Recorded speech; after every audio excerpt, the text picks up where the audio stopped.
Okay. I think I've clicked all the buttons. I think I've turned all the knobs. I think everybody's here.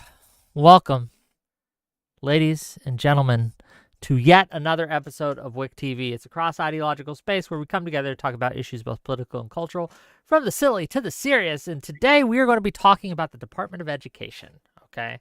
The Department of Education was established in 1980 after Jimmy Carter, I believe, signed an executive order, or signed it into law, I should say. Since then, it's come under attack from a variety of angles, most recently from Trump and MAGA and conservatives who want to get rid of it. Trump has threatened to sign an executive order to get rid of the Department of Education. Today, we're going to be talking about that. Has the Department of Education failed us? Or has it succeeded? Should we keep it? Should we get rid of it? Should we rebuild it? What is the proper way to address this? And I have some lovely guests with me today, okay? Lovely. One just got here. But we're going to be talking about that. But I want to pass the mic first to give them all a chance to introduce themselves, have opening statements. I want to pass the mic first to Soy Pill. Soy Pill, take it away. You're the one who DM'd me about this first. You get the first crack at the openings. Go ahead. Yeah, way to out me as terminally online. You're welcome. Hi, I'm the Soy Pill. I make political YouTube video essays. Sometimes I do debates on Wic's channel. I am against abolishing the Department of Education on the sole basis that the arguments that I have heard from conservatives are spurious and lame.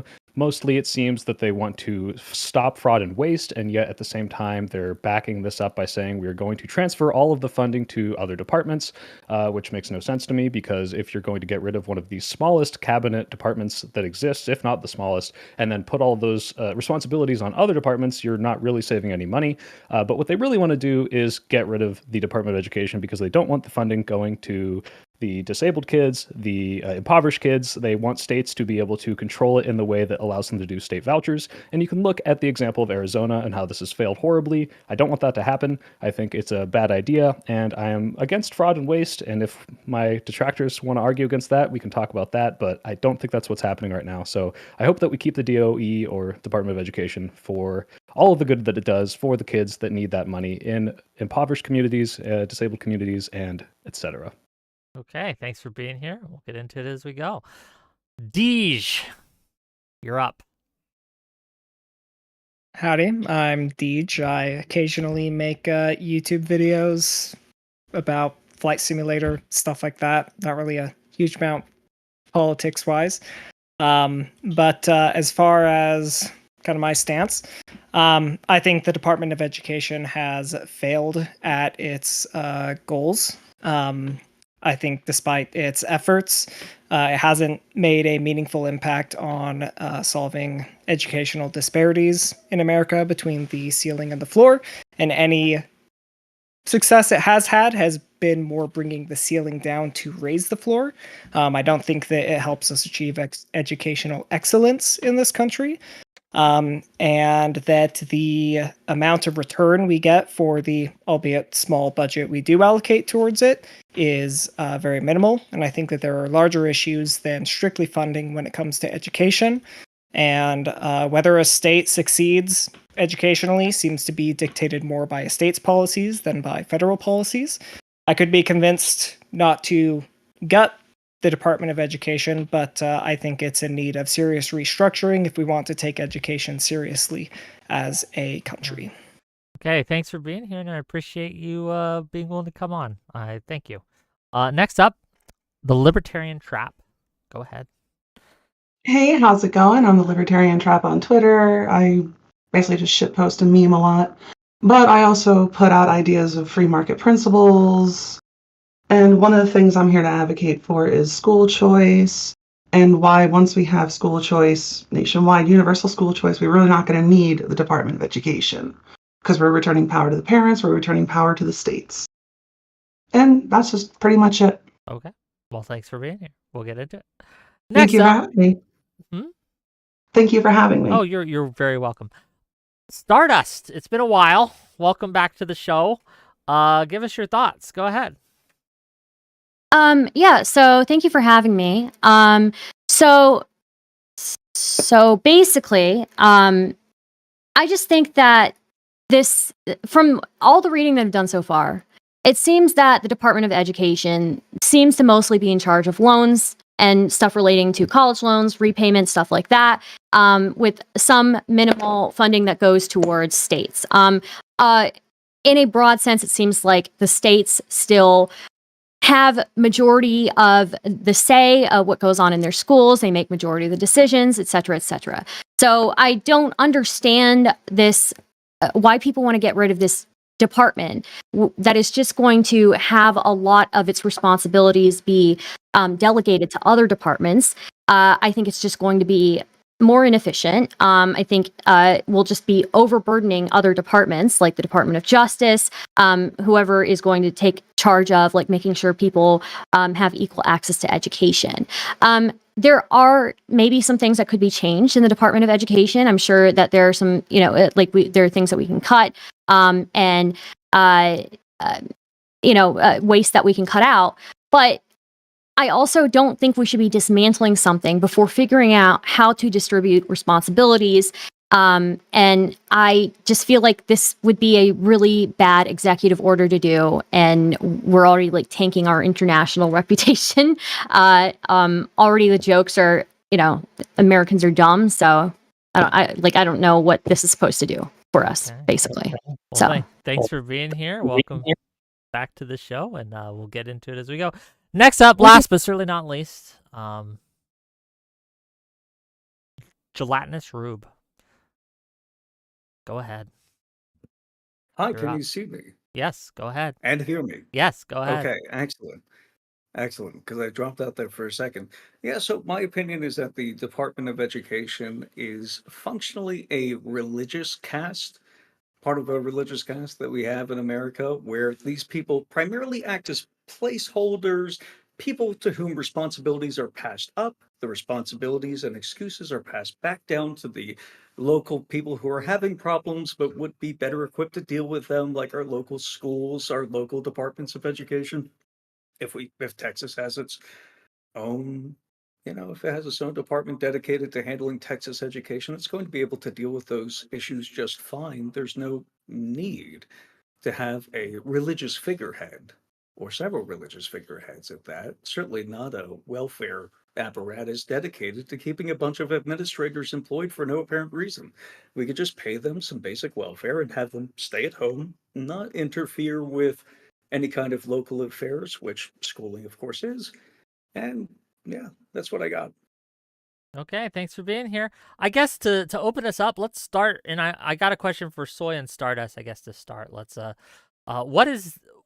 what benefits, in your opinion, has the Department of Education provided the American people since its founding? Give us your best arguments for why Department of Education has succeeded and is good. Go ahead. Yeah. Do you want me to go first? Or I'm already talking. You can- Yeah. I think Pell Grants have helped a lot of impoverished communities go to college when they otherwise couldn't. I think that it provides a lot of money for like Title I goes to impoverished areas where if your state funding is not enough because you're in a rural community, maybe you don't get a lot of money from taxes, it subsidizes those schools and allows them to be higher standard. It also helps students with disabilities who would otherwise would not have the same sort of disability program. So if it's autism, English second language, speech impediments, all these things that if it was just stripped away entirely, theoretically could be replaced. But from what I understand and from what we see when we turn things back to the state, hoping that every state lives up to the standards that already exist and are enforced by the federal government is not the best way to do things. And just on top of that, it enforces all of the anti-discrimination policies against any sort of student of color, LGBT stuff. And I don't want that to go away. And I hope that if they do replace it, they actually have a good alternative, because from what I hear, they don't. So. Yeah, I echo a lot of those statements. I think additionally, education is one of these things that makes one of the biggest impacts on people's future as adults, their income, their future children, how well they do in society. So I do think it's very important to ensure that people from impoverished communities are able to access education, and people who happen to have special education needs, that gets funded in a reasonable and meaningful way.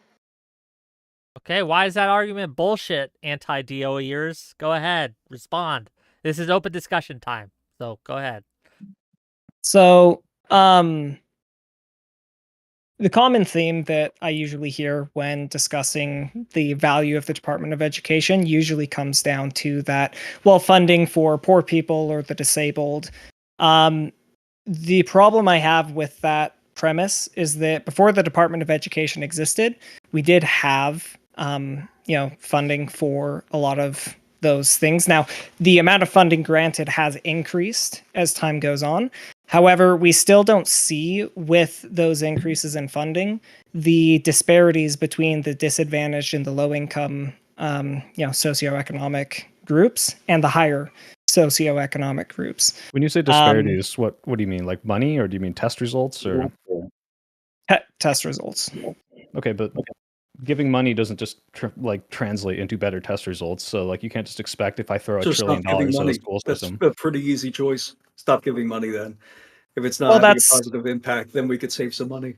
Well, I But didn't say it that's didn't the have whole- positive impact. I said it didn't necessarily increase your test results to make a school better. What it But does that's do is the lift positive students impact out of of it, too. poverty. It keeps students off the street. It reduces crime, which is one thing. Now, I don't know if you want to We can argue against or subsidize them for and we that. can bring them to these other places, but we don't necessarily have to do that by increasing class sizes or increasing spending on education or potentially prevent more qualified students from actually getting a place in higher education, which is should be, I'm sure we can all agree on this panel, a place where we're drawing our brightest mind, our best and brightest to drive forward American industry.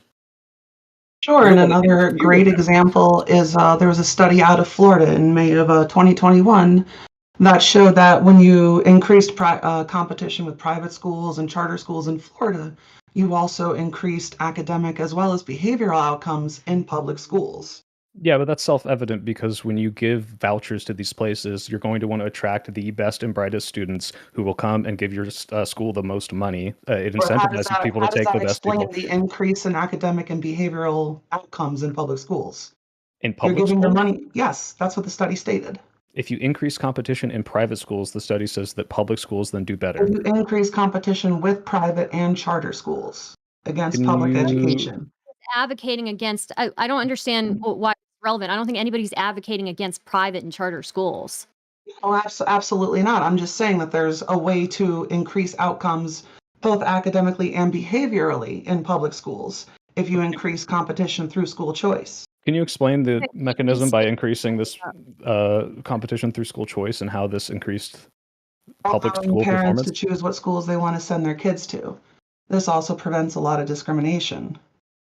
It prevents discrimination? It can.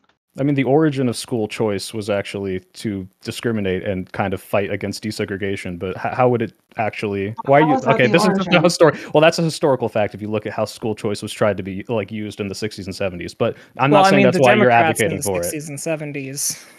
Okay. Yeah, the Dixiecrats again. But- But regardless, that doesn't matter because you're arguing. I- Obviously, I don't think you're arguing for that. Can I call you trap? Is that a slur? What do I call you?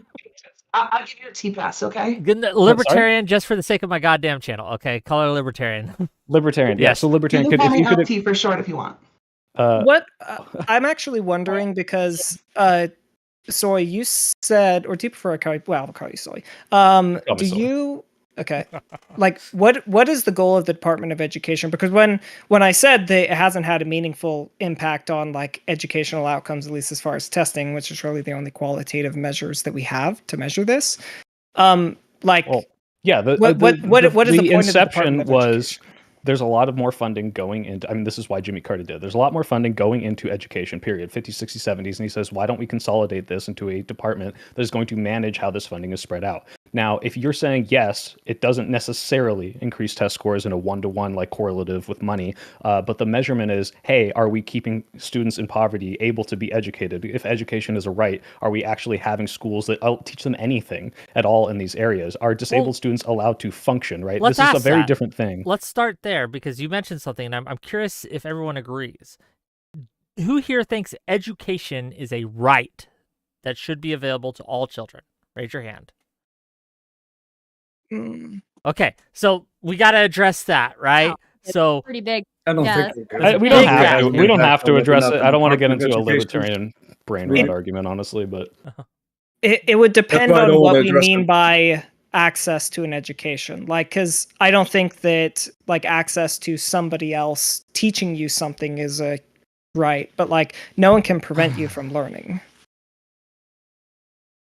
Right. I don't know. So I think I, we're I've they speaking seen in the don't some agree. positive. We're definitely podcasters. speaking in the Okay, positive right sense. I think of we can like, move hey, past. we're gonna Wick, I let think all of people. these people would say I would be fine with there being no public education, and if students are poor, they don't get educated, right? Like I know that sounds bad, but Public raise your hand if you education- even remotely agree with that. Well, because I don't agree with that. What was the But last you part? just said you're not entitled to someone else's right to teach you, i.e., a public school teacher, right? You were Well, saying as in, something like, I weird, don't and think then you you're were talking about entitled before. to the right to it. I think that as a society and a developed nation, it's something we should afford to everybody. I think it's an opportunity everyone should be given. But like, What's you the know, difference? the difference voluntarism is you versus can't force. guarantee that right to somebody. Well, we do right now. So Well, no, we don't, because like parents can. I mean, there are children that don't have it, even though we try to give it to all. we guarantee it insofar as to the extent of our abilities, and some people slip through the cracks. But it's a right Right, insofar so- as any other right we try to guarantee. Yeah, positive enforceable right that's been established. I think that's reasonable. And going over the difference between these two things is probably going to be a waste of the next half hour. That's not going to Yes, have thank you. any impact on the Department of Yeah, Education. I don't think that's. Move yeah, on, please. thank you. Okay. Well, in that case, right? If you guys don't want to address that, that's fine. Let me read a super chat just to kind of get in, because this will bring up some topics as well. This is from Gregio for $10. Thank you for the $10. Sped teacher, special education teacher here. Please ask the anti-DOE people who will administer IDEA if the DOE goes away to ensure all students get FAPE. I don't know these acronyms. And why those who want to abolish it haven't proposed a replacement. And so I guess to kind of like translate this a bit, if the Department of Education is no longer enforcing that schools have to provide programs for those children who are who have special needs, if you will, how do we ensure states will continue to fund those? Like what mechanism? Are you sure that's what he was Why asking? wouldn't they though? Like That is such a popular thing for politicians. If a politician was to take that away, that's almost guaranteeing losing yourself an election. So the question should be, why would they remove those protections and rights?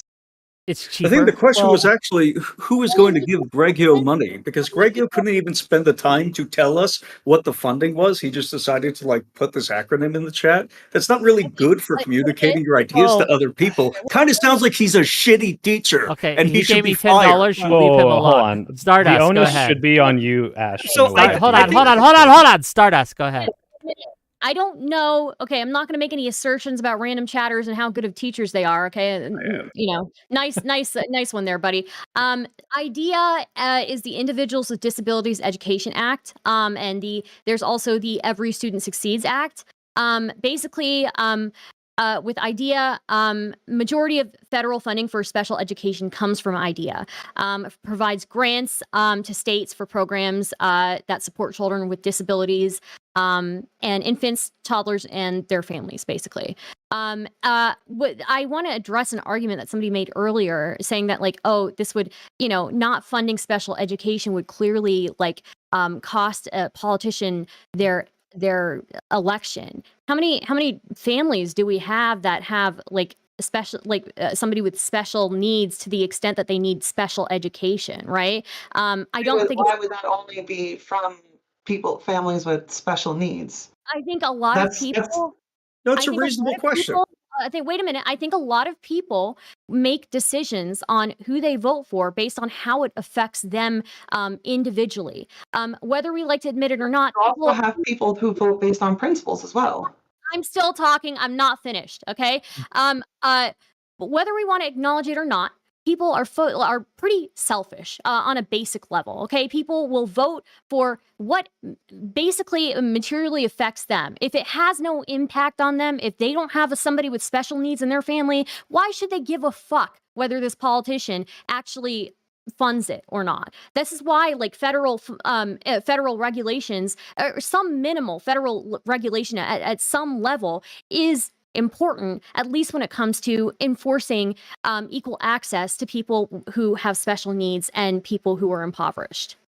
And I just want to jump in real quick, Just and real that's quick, just and then we're gonna get the last one. idea that they wouldn't do it if it's unpopular is ridiculous. 60% of people don't want to get rid of the DOE, so they're going to do it, or they're trying to, and that's not popular. Like, that's never stopped Trump from doing something really fucking stupid. But go on. Okay, I want to give it to Deej. He has his hand up. Then I'm gonna give it to LT, and then if Discount Vosh wants in, I'll give it to Discount Vosh. Pirate Bullshit. You have better hair. To answer Greggio's question, I think it actually goes back to what Soy was saying. When the Department of Education was founded, there was a lot of funding that was being thrown, or at least it was increasing, for education in general throughout the nation, because everybody at the time, well, a majority of people wanted to invest in American education. So this idea that without the Department of Education, no one would want to fund these programs just isn't really true, because that funding was coming. Carter just wanted to consolidate it under a single branch. I think that is less effective. I think the Department of Education would be more effective, split up into multiple different offices. And the Department of Education is...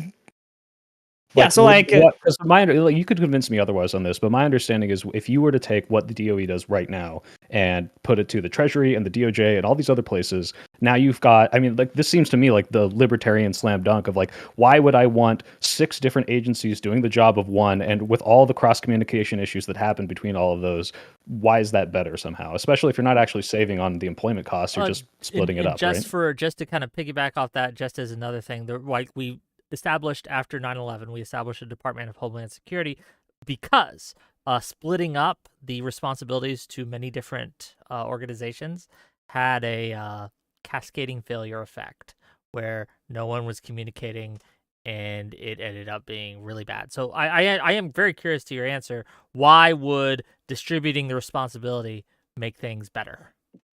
So the reason is because the Department of Homeland Security and the needs of what needs to happen for securing something like national defense does require a unified front on all of that. And there's a constitutional argument for that as well, right? The Homeland Defense all falls under one umbrella. The Department of Education is actually very broad in what it covers. It doesn't just cover funding. It covers research. It covers funding. It covers programs to affect the in-classroom behavior of teachers. It has a very wide breadth of things that it covers. And I think that as a general rule, national defense can have a one-size-fits-all solution. Education does not, because every single state and all of the children's needs... I'm oversimplifying there, Wick, but the educational needs of children in California are dramatically different than the educational needs of children in Nebraska, etc. And so this is actually one area where I think decentralization, with a certain level of oversight and funding provided, because I do think it's important we invest in education, is going to be more effective. And some schools are going to flounder, but it also gives the room for local innovation. Yeah, but Deej, what you just described is the Department of Education. It's 90% of all of this funding comes from the state and local level. They decide the curriculum. They decide where most of this money goes. They don't even have to accept that 10% from the federal oversight. And the oversight that you're describing is, hey, you can't be discriminatory. You have to put this money and make sure it goes equitably. So you're putting it into schools that might need it more. What is different between what you just described in the DOE in its current form? Well, the No Child Left Behind policy was a lot more invasive into schools than what you're describing, right? There was it was a overall top level policy that would punish schools that would get worse test results. And as a effect, you saw schools and teachers spend a lot of time teaching to the specific tests rather than teaching. So in its current form, it literally congressionally is inhibited from doing anything involving test scores. So maybe in the past it has done that. I don't even know if Common Core was established from it, but the DOE is not allowed to do test scores as some sort of controlling mandate anymore. So that's not a thing anymore. When was that changed? From the ESSA, so 2015 at the very least. Okay. Yeah. So basically, once it showed that it was extremely ineffective in Okay, so 10 years later now, we should still get rid of it because... Well, you see a similar thing happening with Common Core right now as well. Now, granted, Common Core is not nearly as invasive because they are not like enforcing it, but you still have a lot of states trying to adopt Common Core, and Common Core has not been very effective at improving the academic outcomes. Sure, but you're saying a state choosing, which is what you're advocating for, to do something that's not effective is why we should get rid of a federal oversight cabinet? I don't understand. So the reason being that the states are choosing it because the federal oversight is the one that's promoting it. Sure. Which is like they're not enforcing it in also, any way, and if it doesn't work, it won't work. And if you get rid of it, the research of whether or not it's working is going to go away too. In fact, we've already canceled $1 billion worth of contracts into this research from the research for Common Core shows that it'll work wonderfully, and the empirical evidence isn't supporting the research. But the point is that like schools have a good reason and states have a good reason to implement Common Core, because any criticisms of it can be levied at the federal government to shield the local politicians from any ramifications of changes they make to the education system. Okay, so the argument is Common Core is a scapegoat for bad practices. They won't do good practices. Like, I'm not really hearing why we should, like... Well, right, they can, but what I'm hearing is like, hey, states might do these scummy things, which, if anything, I feel like is an argument in our favor. Like, yeah, maybe there should be some sort of federal mandate to make sure these states don't choose these incredibly scummy policies to hide behind. Well, you're saying, oh, well, they're going to shield themselves from any bad decisions by just saying, oh, it's Common Core's fault, when they may or may not be implementing other things that hurt educational outcomes. I'm not following how this has anything to do with getting rid of the DOE. It's like once the standard is there, basically you have a federal government saying this is the standard we want to implement for education, and then states now were cut between a crossroads of, if we try and do anything experimental, we have to compare it to the standard, and we're going to be like brutally criticized to try new things. Which some new things, they're not going to work. Usually to fix something, sometimes you have to break it, and states are more equipped to be able to do that more rapidly. But like, the reality is that from like a education outcome perspective, the DOE is holding us back from being able to really get our test scores up higher. Like, we have a lot of smaller countries. So, let's focus on that. So they're doing that how? I do want to get other people in here too, but I want to finish this back and forth. But other people do want to get in. So. Like, I just wanted to ask, like, how is the DOE holding us back? Like, by what? By implementing a national standard that the schools are expected to meet with the national standard. The Common Core is still a national standard. They just can't force schools to do it. DOE didn't invent the Common Core, and also they're not implementing it. They're just saying like, hey, this is a standard, you can or cannot use this. It's a choice. Hey, this is the standard that we want all the states to implement. You don't have to. We can't force you to use it like we did No Child Left Behind, but most of you will, because we're the federal government in charge of this, and we're the ones that give you a significant you're portion advocating of your for stronger state choice. The states are choosing to do something that you don't agree with, and so why would getting more state choice somehow make this better? I just don't understand the argument. I'm not. I think that the national standard this argument. If we said, Soy Pill, are there any? Can you imagine any enforcement, or are there any enforcement actions, or are there any incentives for these schools to adopt DOE standards?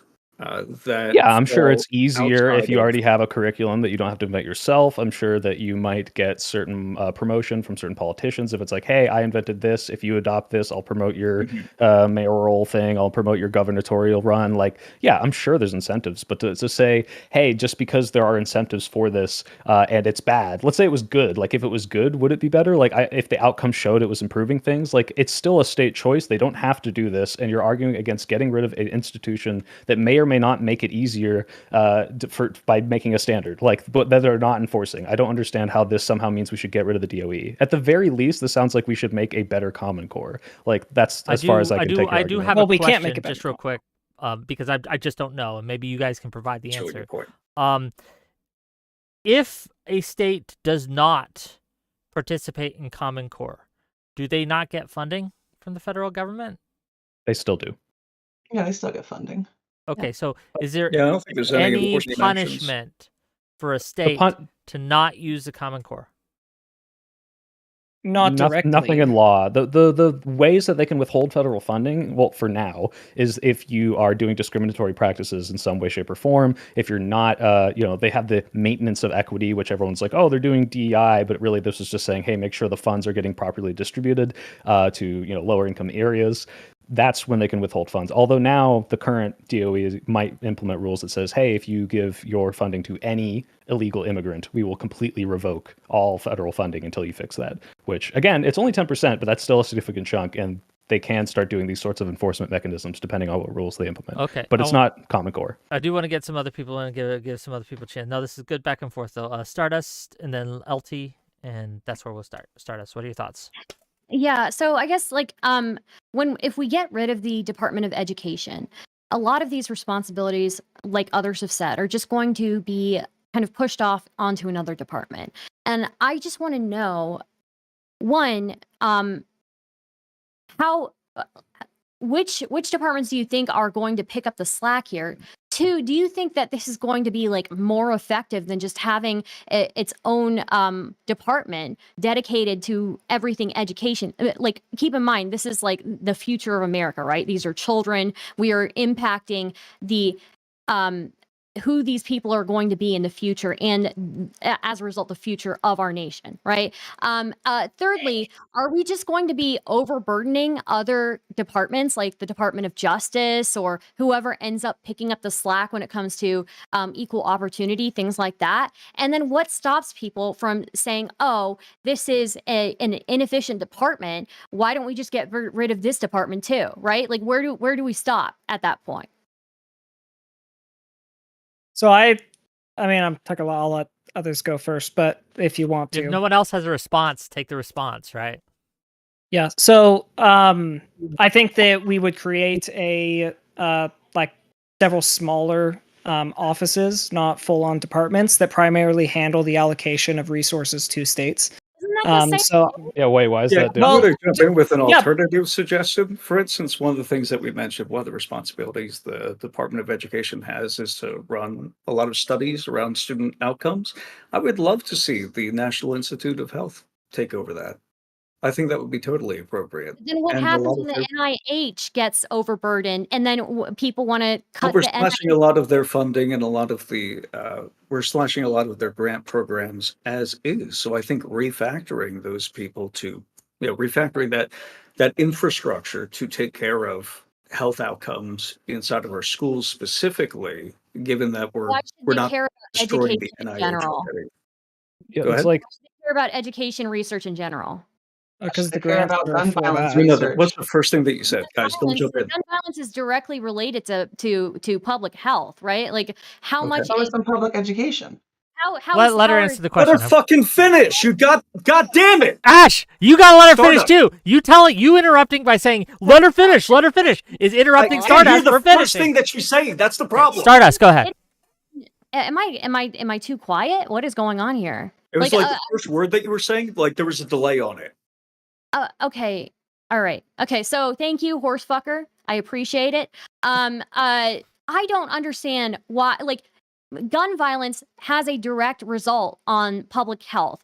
Testing results have, I don't know how you would justify that to the Department of Health. In fact, I think that would be something that that Republicans and conservatives would look at the Department of Health doing and being like, they would be like, why is the Department of Health doing this? It would be another reason for people to cut more funding. I just don't understand what is, if we make a bunch of smaller offices, you're just making a bunch of small departments of education. I don't understand what is the point of this. There's no meaningful reason for us to be doing any of this. I don't understand it.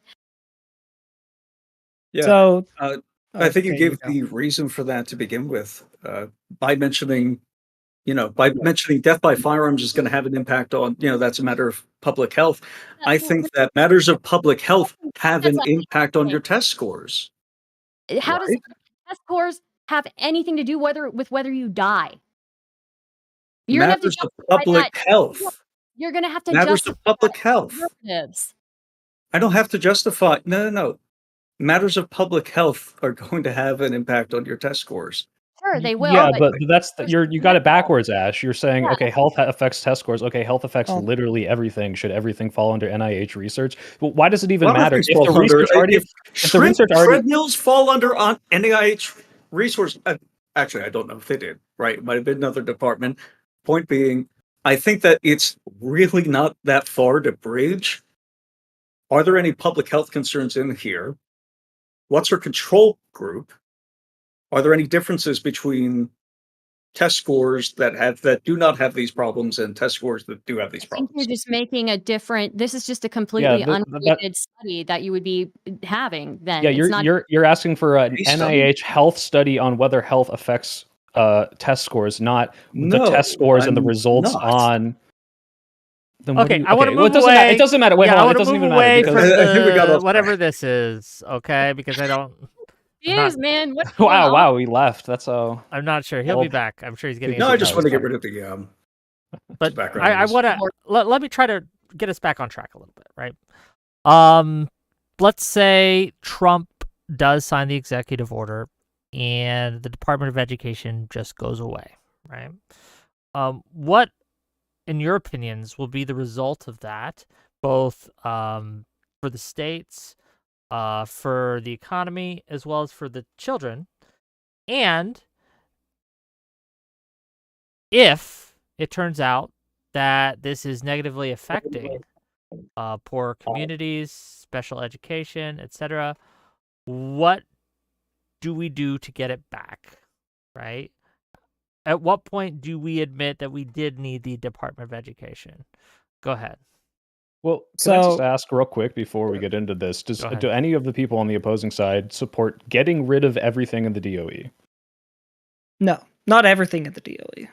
That's why for me I would prefer that it gets split into multiple departments so we can get rid of the entire functions that I think are detrimental. Okay, Because let's there's a lot be of on things that. What that are the the DOE does detrimental well. functions?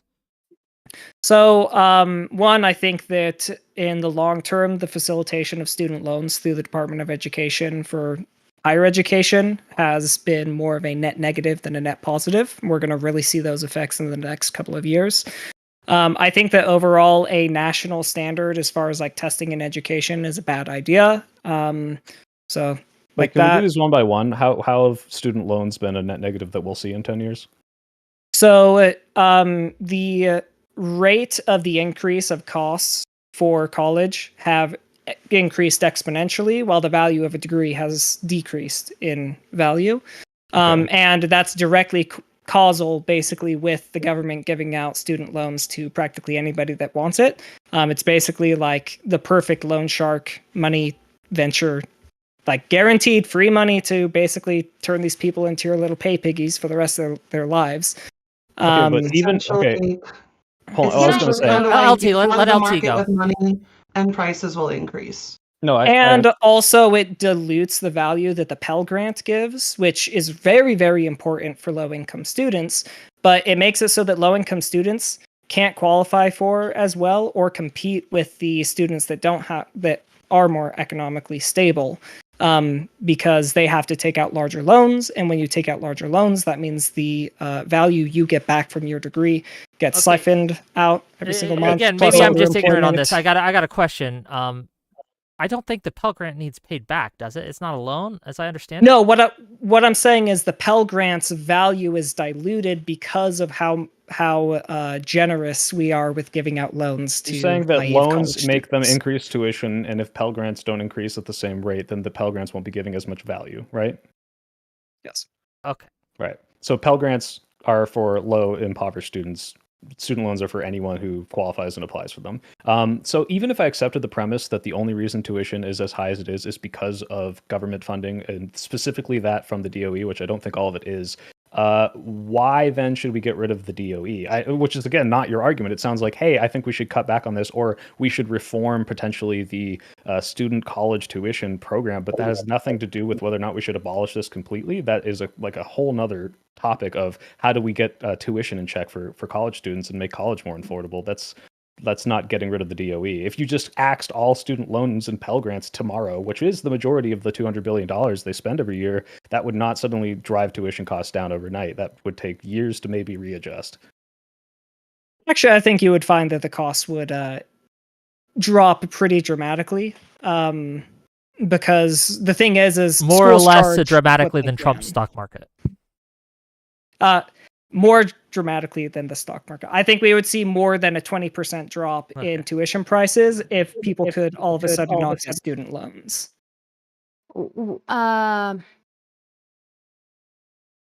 Why?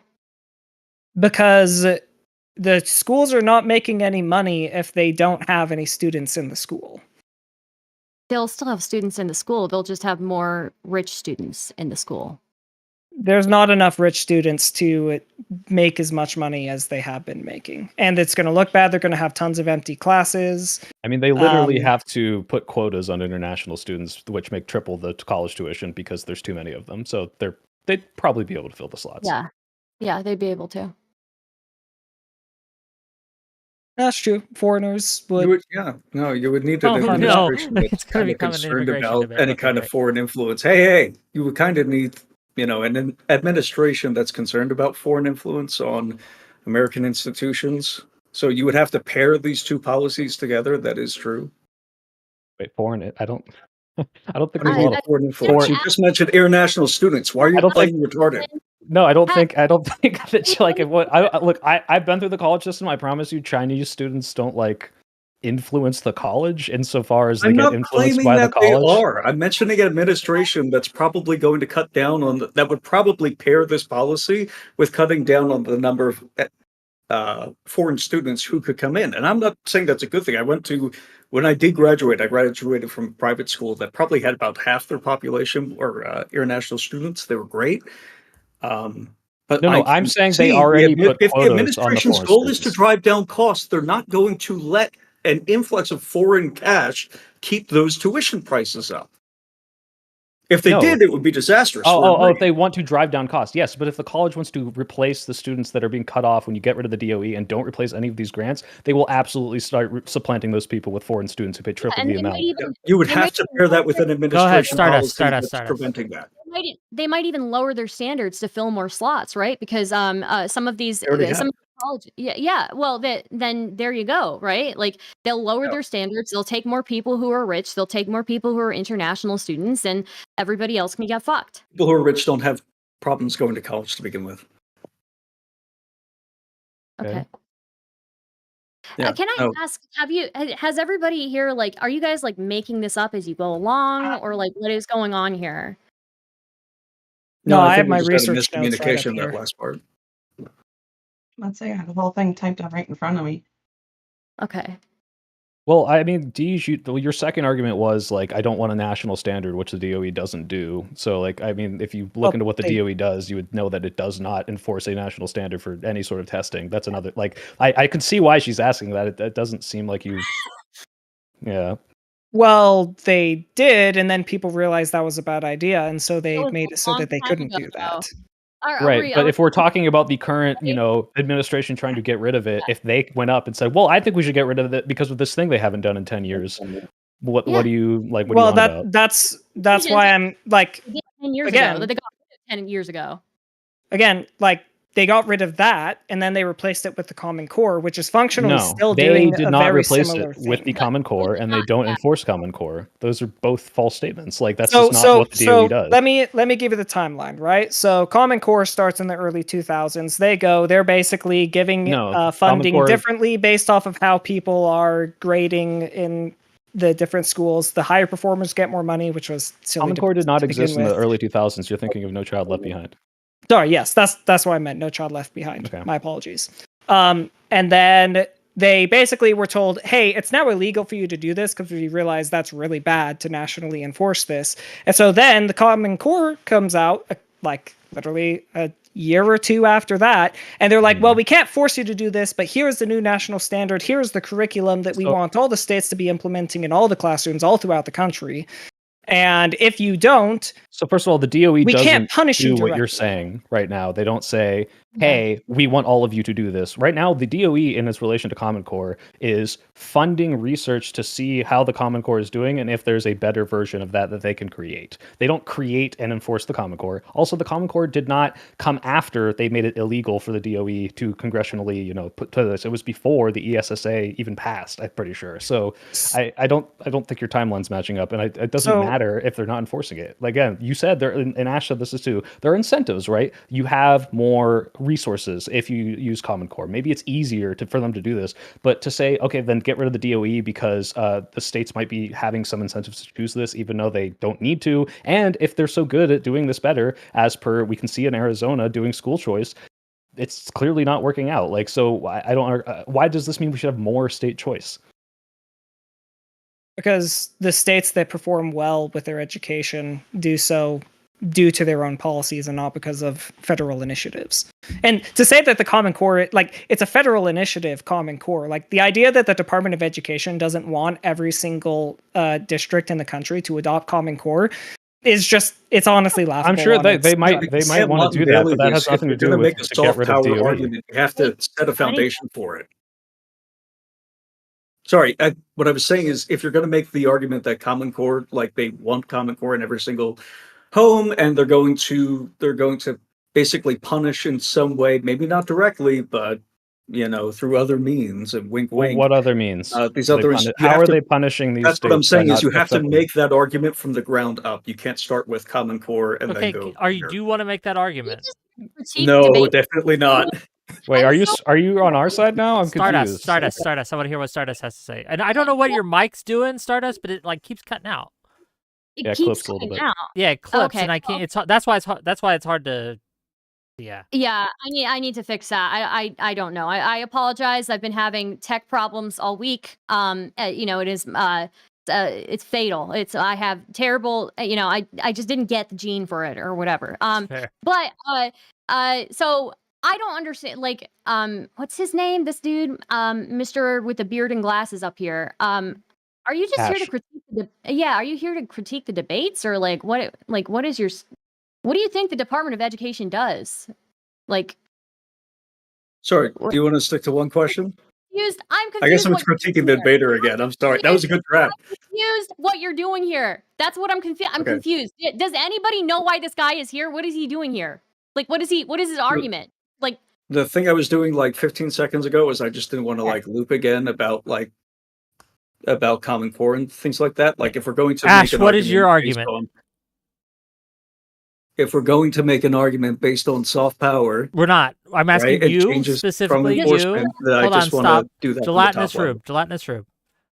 Yes. You came in here to argue against the Department of Education. Give us your argument, because we've been over Deej's argument. Mm-hmm. Give us your argument for why we should get rid of the Department of Education. Go ahead. Yeah, I'll build off what I said at the beginning, where I view this as kind of a religious caste or a group of religious figureheads where they don't maintain any kind of responsibility for the increasing costs with relatively level and in some cases decreasing test scores. The fact that we can't hold them responsible for things that they're primarily responsible for indicates that they exist to more or less absorb issues into their department, and people's basically exist as like this. Could you elaborate that? What are they responsible for that we can't hold them responsible for? Ignoring the whole religious caste thing. Going back to the student loan program, the fact that they're just tossing out money however they want, and there's a ton of different schools that are maintaining or increasing their costs along with inflation. That's a severe problem. If this exists to make school more affordable, but it's actually just making it more expensive for everybody else, and on top of that, enslaving a large at this point, multiple generations of people. I think he's referring to being like we're talking about debt. We used to have usury laws for things like this. Right, but I know it's a metaphor. Just try to keep up. But Ash, is this really a argument Great. against the DOE, or are you just saying, hey, we should have more restrictions on how these loans are given out? Like Pell Grants are pretty well means tested for, income and disparity, these sorts of things. And you say, hey, we should be more careful about how we give these loans out. I might be fully on board, but what you're saying is get rid of the DOE. We should be more careful. What I said is that we should hold the people responsible for exponentially increasing the cost of education responsible for it. Okay, but is the way we hold them responsible shutting down the whole department? It If could it's a be. smaller department, it's a lot easier to do that. Make- You're like, you failed, you suck, you're First fired. of all, it's the smallest cabinet department. It has 4,000 employees. Okay, so like we can barely make it as small as it is. We could make it into 4,000 400 employees is quite a few, actually. for how like is hundreds of millions of responsible? students. I just don't understand. hundreds You're letting them Well- all go, and you're just that's not holding anybody responsible. They go and find other jobs. I feel right. Like I didn't say that we should kill them, right? I didn't say that was holding them responsible. saying kill them either. Wait, I feel like you were implying it. If anything, is what she's saying is A little bit would more it not be radical. holding them responsible to say, hey, you guys have failed in your mission to drive down the costs of tuition. You're just inflating this for everyone. Why don't we get some reform in here, punish the people who implemented these policies, and try to make this What does better? reform mean? At I this don't point? know. I don't know because I haven't debated how I should fix the cost of college and if it's primarily driven by student loans. But if this was the case, if I just took you at face value, I'd say, hey, look, you're giving these loans out too frivolously. We need to reevaluate how these loans are given out. Not, hey, I'm firing all of you. I'm not going to replace you. Get fucked anyone else who wants a student loan. Like this is what I'm saying. I'm not really looking to negotiate with these people who have exponentially increased the cost of education. Okay, so we should I'm fire not them looking all. No, so when you say reform, it implies that the institution has some legitimacy and didn't just put tons of children in debt for the rest of their lives. That's more than just a simple Can children institutional get a- failure. So we're, Yeah, hold on, so can I'm children sorry. get a We're student tying loan? the entire institution. If any Oh, student my is bad. We'll say they're 18. They're okay. No, like Wick, I understand his argument that, like, yeah, student loan debt is one of the worst forms of debt. I think it's one of the ones that isn't even erasable by death or bankruptcy, excuse me, not death. But yeah, that's bad. But to say then we should get rid of the DOE, get rid of all of it. Like, first of all, you can look at the spending, and yeah, Pell Grants and student loans are the biggest chunk of that spending. But then to say, well, the much less costs, which are enforcing anti-discrimination practices and anti-disability practices in schools across the country, we should get rid of that because student loans are not the way I want them to be. Like, do you see what I'm saying? Like, Yeah, no, it's not worth coupling coupling those two loans. That's one things. thing. Huh? Yeah, no, that's exactly it. You can't hold one of the largest groups of debt in the American public, especially for young people. You can't shield that with anti-discrimination practices. That's totally What do you mean unacceptable. shield it? That's The it's not idea shielding of it an if you reform institution it, that would- right? No. If you say we can't do this because we're going to remove the anti-discrimination practices, then you're shielding it. Well, hold on. Why did you bring it up otherwise? Because you've created this false dichotomy where the only things we can do to fix the student loan problem, accepting that it even is a problem, is fire everyone in this entire department. And instead of, hey, what if we reform? What if we could, and I won't want to do this. We could just fire and get rid of the DOE's student loan function, and then say, okay, keep all the other stuff. That could be a thing, and maybe that's even what Deej is suggesting. Like, I don't know. Like, hey, we'll split this up. The anti-discrimination thing goes here, but like, what is again? What is this to? Like, you can either fire them all or not reform Why it. wouldn't you Like, want to what? get rid of those people? Because that will influence my answer later. Which the student loan people? Yeah. Assuming that there's like one group. Like that's every single responsible for person that student loans. manages and gives out student loans, you want to get rid of, or do you mean the people that made the decisions that you are saying leads to bad outcomes with college tuition? Yeah, no, it's that debate. That debate is why reform is totally impossible here, because you're going in and saying, well, this guy did this guy actually sign off on the loan, or was he just sending an email about it? That's why reform is impossible.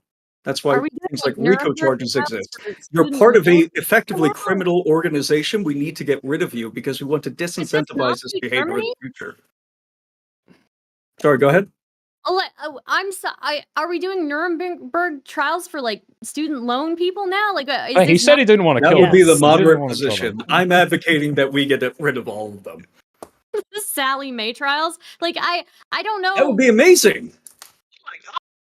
So you're doing the whole like, oh, there's no such thing as like Here. just a guy following orders. He helped administer the student loan, so we need to Yeah. Fuck 'em. punish all. This all guy of them. gave out a Pell Grant. Fucking Yeah. get him. Yeah, Yeah. absolutely. Hold on, just to steel man a little bit and help Ash Okay. out. Okay, I'm gonna help Rube out a little bit. What do you mean, So what steel he's man? saying, What is the value? What is the value Well, of maybe being he's in not gonna debt let for you the anyway. rest of your life? It's very simple. Yeah, get out of here. fair enough. You I'm do your kidding. Go thing. ahead. Good luck. Unless Alright. somebody can answer Deez that. is raising his hand. Go ahead, Deez. So if I could actually go back to the question you asked Wick about what happens when the DOE is killed, like Trump just axes it. What I would like is a world where the federal government gives funding to the states based off of their student size, and every single state is all trying different things, and what works and what doesn't work, and people can get mad at their local politicians and elect new people when they want to see change. What I think will happen with the Department of Education being killed is largely something similar to that. States are going to be like, oh crap, we now have to come up with our own initiatives and our own programs. And I think that as a whole, there will be an American groundswell and renaissance of people caring more about what's going on inside of their children's classrooms. And hopefully the government ends up finding a new way to appropriate funds to states for it. And Oh, one way to ease the transition would just happening. be to pass universal school choice. Well, I want to get to the school choice thing, but it sounds like we're in this fantasy land where if we literally axed the DOE and did not replace it, first of all, I want to make it clear, like if you ask Linda McMahon about this, like she does not have a solution, and they're thinking of getting rid of this as early as like Thursday with an EO. But I think her direct quote is, "I'm not like in regards to idea. I'm not sure it's better served in Health and Human Services." She said 3 weeks ago, but I don't know because they really don't know. They don't really care about replacing these programs. So let's just assume they all just go away. So then we're going to disadvantage millions of students for however long it takes for states to figure out. Like you guys are libertarians. Like you're with me on this. How fucking fast and how slow and inefficient is the bureaucracy of a state going to create an entire program to catch up with this spur of the moment executive order to replace disability and impoverished student funding? Okay, Like, we're just going to fuck all just these real people quick, over in the meantime. I'm gonna let you answer that, but $5 from Glitterbell to say, Wick TV, please tell my conservative bromance to get a hair tie. I don't know which one you're referring to, but fair. Mm-mm. Okay. He has a L'Oreal commercial. He doesn't need it. He's beautiful. Answer the question, LT. Go ahead. I want to say we already have protections for disabled students and others at the federal level as is. That's has to be enforced at the state level. So like I really don't understand the whole fear of pushing that, or if we get rid of this department, all of a sudden I'm people talking are about just the going to funding. revert to So like pre. Yeah. First of all, the enforcement could go away. I'm talking about the funding first, and then we can talk about whether or not if this department, which one of its responsibilities is to protect these two groups, if that suddenly is like, hey, states, figure it out on your own. I mean, like, good fucking luck getting every state to agree on the same protections, but maybe they'll all just be nice about it and all do what the federal funding is, because that's not really what they did with abortion, so I would be doubtful. But I'm talking about the funding. You're cutting this funding off for some period of time until these states, like Dee said, replace this with their own program. How fucking slow is that going to be? You guys are libertarians. You understand this is not going to be efficient. You're going to disadvantage. Like, what are these disabled kids supposed to do in the meantime when you cut, like, day one, all of their stuff until they replace this by the state level? That's why you pass universal school choice, giving parents the money and allowing them to choose the schools that they want.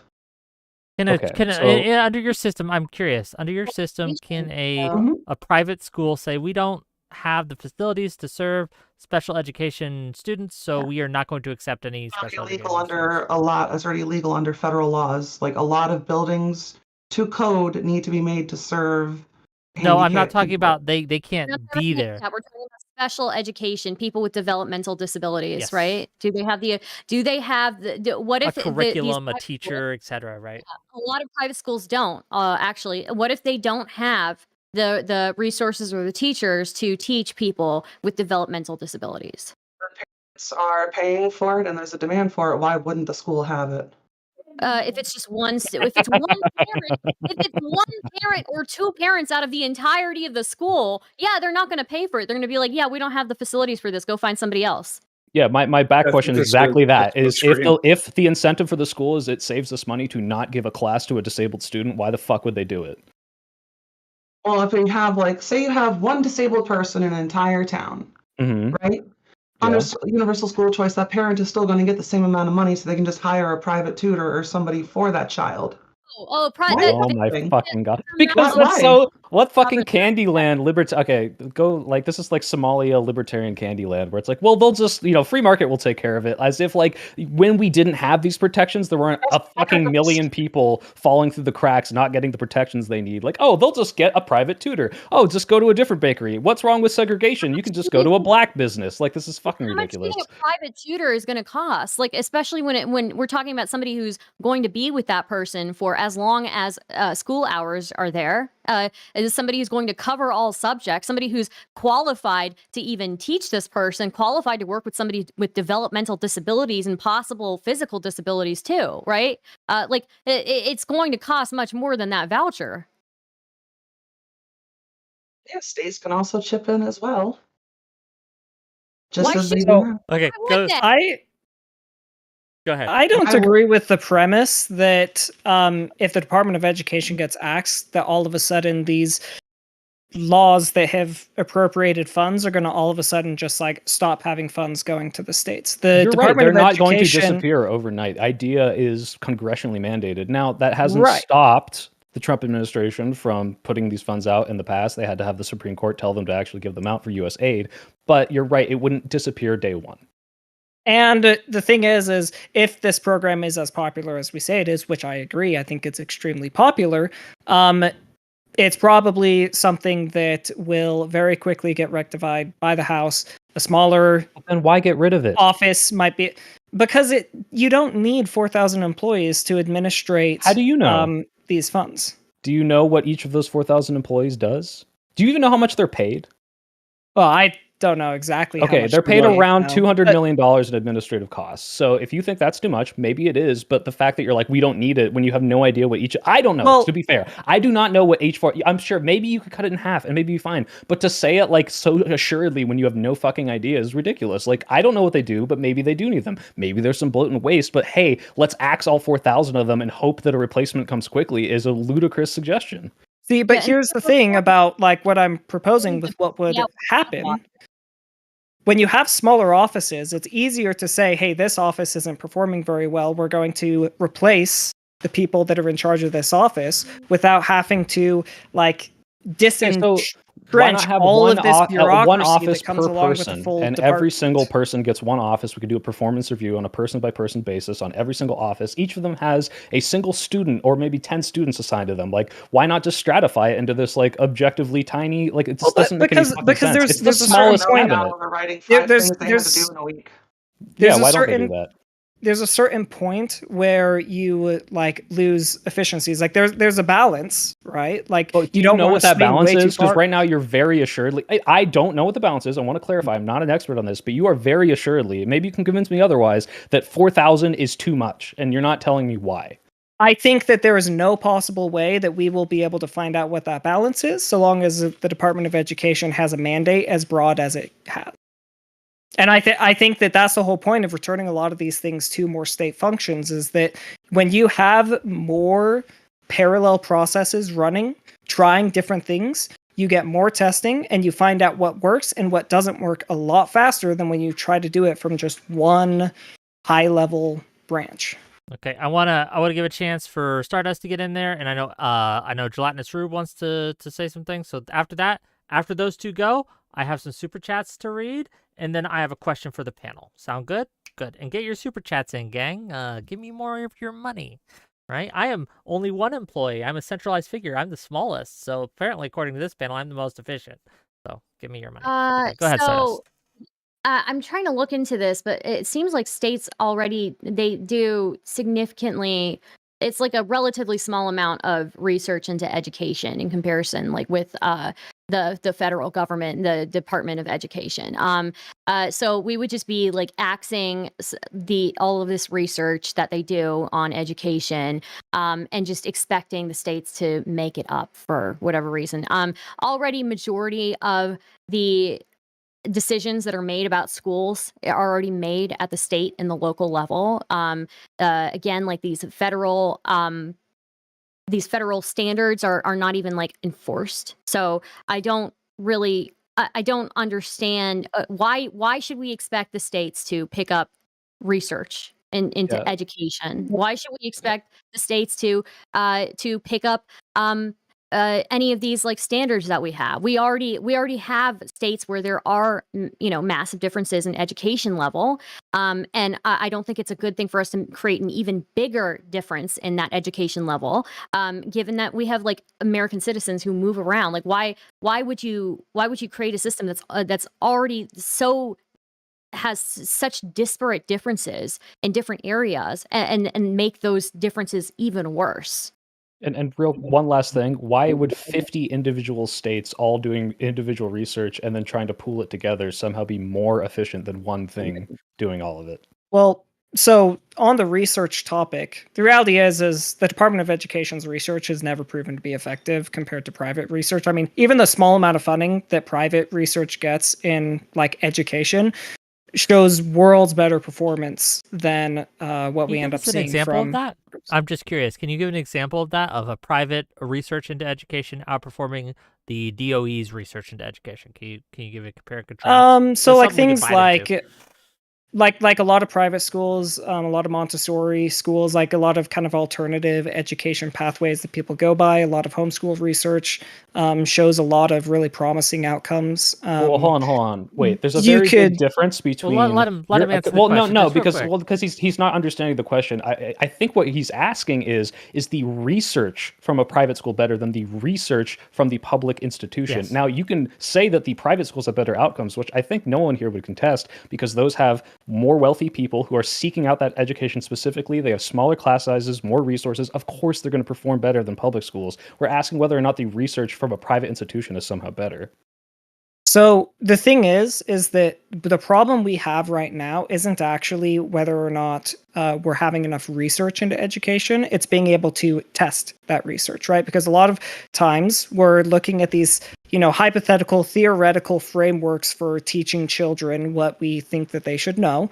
And that's one of the benefits of if you have a bunch of states trying a lot of these different things. Some are going to adopt different methods than others. When you have the entire country adopting one method, you can only be getting data on one method at a time. The Common Core research looked really promising. It looked like it was going to theoretically revolutionize children's ability to take tests and also understand what it is that they were learning. We're saying from the empirical data that it's not. So now we have to wait for the federal government to do their research and come up with a new alternative or enhancement when we could have had that been happening 50 times at more micro scale. Wait, well, nothing's stopping them from researching or doing an alternative. Sorry, go ahead. To reiterate Soy Pill's point, I think it's a very good point. How is it going to be more efficient to pool all of this data from 50 different states on a smaller scale versus having a larger institution conducting this and figuring out what we need, right? It makes it's not more efficient. Because the state of Utah, for example, can look at states with similar demographics that are getting better educational outcomes, see what it is that they're doing, and then try and adopt and apply the things that they're doing in their education system. Nothing's stopping them from doing that right now. Well, what's stopping them from doing that is that it's a lot safer for all the elected positions and all the board officials to just do what the standard that the federal government has put out as hey, this is the standard for America. The Common Core is the American standard. Better. Would they not have secured every future election by showing just how much better their state is in education? Okay, we do got it. We're circling the drain on this just a little bit, and I do want to get Ash in here again, Gelatinous Rube, and then I do have to get to the super chat. So Gelatinous Rube, go ahead. Wow, you're muted. We can't hear you. Go to somebody next, because I'm deciding whether to circle back to an earlier point. Sure. I'll just read the super chats then and make a little money. So first of all, gang, thank you for the super chats. I like the pen wave, by the way. Yes, it's very nice. Little, nice touch there. Okay, $5 from Deej Nuts. Thank you for $5. Freedom Gang. Thank you. Yeah, Freedom Gang indeed. That's what we are here. $10 from Psychonaut. You earned it, Wick. Yes, I did. Okay. Tier 2 member for 13 months. Honkler, nice to see you. Just wanted to say that the thumbnail, excuse me, gang. Just wanted to say that the thumbnail is mega. Soy Pill made it. I did not make it. My friend, the soy sauce moniker, made that. So thank her. Yeah. Soy Pill gave it. She does all my thumbnails. If you like my thumbnails, go to my channel, thesoypill.com, and look at all of them. Okay. $5 from Better Methodist. Grindcore is greater than Common Core. Thank you. True. That's true. I agree with that. $10 from Gregio. Right now, special education students can get speech, vision, counseling, OT, PT, and even home training for parents provided by the school district. Would private schools provide those as well under school choice? That's just provided by the state regardless, public or private. But under school choice, public schools still exist. You're just allowed to choose what school you want to go to. It's also not regardless provided if you get rid of the DOE, which is what provides it. So $10 from That money Psychonaut. is still coming from the Fed, which gets sent to the state, and then the state disperses it. I think it's The DOE reasonable is to really just like ask a about middleman like a there. situation where there's No, no money coming in for these programs to begin with. I don't think I that want to interrupt replacements are Chance. coming for them. Okay, $10 from Psychonaut. You have a weird tingle in your right hand. Should we lose the whole arm without doing any searching? I don't know. Whose arm is it? Is it mine? I think that's an allegory for the DOE. Yeah, Jake, let's just all off. Jake and Bake for $10. I appreciate the negative's ability to demonstrate the ludicrousness of cutting the Department of Education, but this should not be up for debate. This is like taking a flat earther seriously in a scientific debate. So, the topic is up for debate because it's being debated. So whether we let it You to know be what? up for debate or not, here we are. I had no idea that this was proposed by the Soy Pill, so I don't know. Like, it has been an entertaining debate at least, but like at the same time, yeah, I tend to agree with the chatter on this one. Look, When in doubt, consider the people you disagree with to be flat earthers. Oh. It's a wonderful strategy. $10 from Red. No one is against increasing efficiency, but that's not the prompt. Bloated college admin costs are an issue, but targeting the DOE for sole blame is a mistake. Thank you for the $10. How about our Um, administrators responsible for administrative costs? Crazy, I know. To get us back on track. So this is related to Department of Education, but this has been brought up about America's, frankly, well, let me ask this to get us a baseline. Who would agree with this statement? Just raise your hand if you agree with this statement. The United States education system is failing its students. Depends on what metric, but sure. Okay, so Yeah, everyone in some areas, yes. but Ash, everyone but Gelatinous Rube. Wonderful. It's too broad. What if, whether you think it's getting rid of the DOE, reforming the DOE, add more funding to the DOE, what will fix this problem? How can America get back on track when it comes to education? Go ahead. Are I'll we? make the argument that Oh, makes sorry, all the you guys. libertarians happy, which is you just dump a bunch of money into it and don't ask questions about where it goes. You just drive a pile of money up to every single school. No, like actually though, I think that if you incentivize better teachers, if you have better programs, like some of these things that the Title I funding goes to, you can see the outcomes, not necessarily in test scores, but like I said, like reduce crime, reduce poverty, because you are incentivizing kids to stay in school with better programs, with better teachers, with smaller class sizes. Yes, you can't just dump money on a problem, but if you use this money in ways that mean, get incentivize better teachers by paying them more, by decreasing class sizes so people can focus, by having more fun electives, alternatives, wood shop, car stuff, the sort of stuff that people really enjoy, that is what gets kids to stay in school, to learn more, to have better teachers, to get, this sort of stuff happening. And cutting the DOE has nothing to do with any of that because they don't decide how any of that works. That's a state level.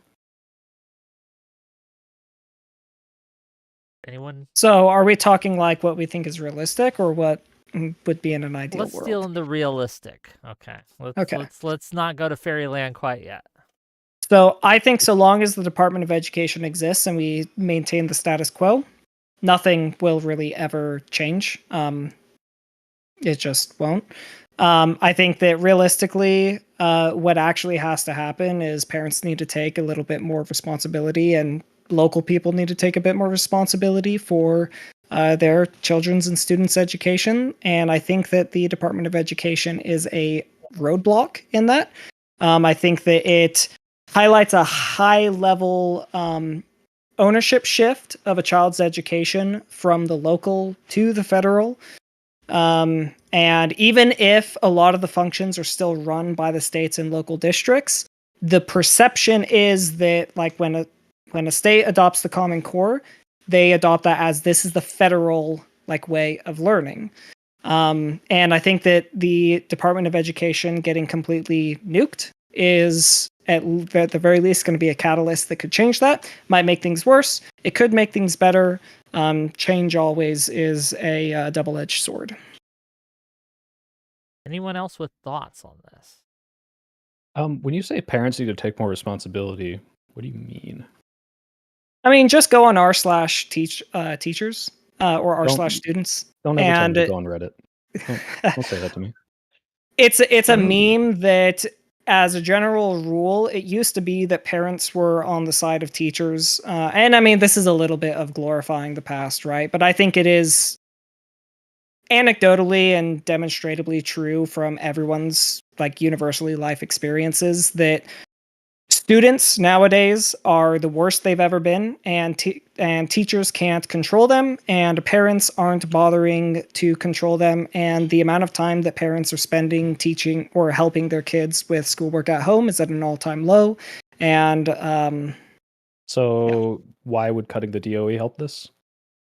because there will be a major shake-up in education, and you're going to have a lot of parents that are like pro DOE, make good education for their children their sole mission in life, and they're going to spend a lot more time, like it's a kind of like a lucky outcome, right? But they'll spend a lot more time thinking about their kids' education. And likewise, you're going to have MAGA types that are like, yeah, the DOE's gone, now we can do whatever we want teaching our kids. And at the end of the day, like parents wait, hold on. I have to pause you. Your argument is that if we get rid of the DOE, parents that are already negligent of their children will suddenly become less negligent. Sometimes that happens. I think you would be surprised when. Do you think that will be a majority of negligent parents will suddenly start giving a shit just because the DOE is gone? Most of these people who probably don't even know what the fuck the DOE is are going to suddenly, I really need to care about my kids' education now. I'm going to stop giving them their iPad and pay attention to their homework. Like, I think it is. How does this have anything to do with the possible. DOE? I think it is definitely possible that this level of shakeup would result in a non-insignificant portion of the population doing that. Okay, I want to give it to Stardust. Go ahead. We need to take a step back here and ask why are negligent parents, why are they negligent with their kids when it comes to school or other things? Like what are the surrounding reasons of why they are negligent? Is it just that they don't care? Or is it just that the Department of Education exists and they're so demoralized over the Department of Education that they choose that, this is just like completely useless for me to be invested in? Or could it be other things that they are reasons why they are negligent with their children? I think that we're a much more nihilistic society than we have been in the past, and I think that parents are a lot more distracted by things like politics, their own entertainment, than they have been in the past as well. A lot of them are watching Rick and Morty. It couldn't possibly be that, like, I don't know. I feel like the people are negligent with their children for a lot of reasons, and most of the time, I'm going to say 99% of the time, it's probably not to do with the existence of the Department of Education. It probably has to do more with how they're stretched thin, whether they're stretched thin in their personal lives, whether they're on drugs, whether they're just they're not good people. Star, if we cut the funding to the impoverished students, their parents will then have more time and money to care for their kids. That's so true. That is actually so true. Yeah, they'll have more time and money, and they'll have more teachers and resources available to them that they can take advantage of. Yeah, that's totally what's going to happen. Look, I don't think the issue is actually. I just got to say this because like people are asking, well, why are students the worst nowadays? Why are students so bad nowadays, et cetera, et cetera, et cetera? Gang, it's social media. It's cell phones. Your dog. It's all this. Well, not my dog. My dog. Don't you dare say a fucking bad word about my dog. I will find you. Anyway, to be fair, if she was in a classroom, I would get nothing done with. True, fair enough. Cute. But here, look at it. At the end of the day, we have studies after studies after studies how social media, how cell phone use, screen time has had very detrimental effects on children, from increasing self-harm to further atomizing society. Why do we think it would have no effect on education? And I would posit perhaps that until we do something about the prolific use of phones and social media at school, nothing you guys suggest or talk about today will matter. I think it starts earlier, Wick. I'm gonna be. I think it starts earlier. I think when you have a bunch of young children, like preschool age or younger children, a lot of parents, especially mothers, they get overwhelmed dealing with these kids, and it's easier to put them in front of a laptop, or not even a laptop. Put them in front of an iPad. Give them an iPad, and then go do your thing in the other room. Take care of dinner, or do something like that. It's just so much easier for these parents. I think also still we have like labor division in the home when it comes to domestic duties is still, unequal. And we've got parents who both go out equally and work as much as each other, but one comes home and has significantly more domestic duties to pick up with, right? So it's like a multi-pronged issue. And yeah, when you're exhausted in all these other ways, you just want a break. You're not going to have a problem giving your kid an iPad and letting them scroll through YouTube Kids and whatever garbage they have on YouTube Shorts right now. So, yeah. The thing I do find fascinating about that, between like, the iPads and all that, with like Gen X and early millennials, we were dropped in front of the TV, and that was sort of our babysitter while our moms went in the other room, cooked dinner, took care of some things and whatever. So how come with the advent of like, the iPads and the cell phones and all that, does that correlate with the increasingly bad behavior of students in schools? Because you can't take a TV into the classroom. It's much more interactive. It's not like flipping between channels, right?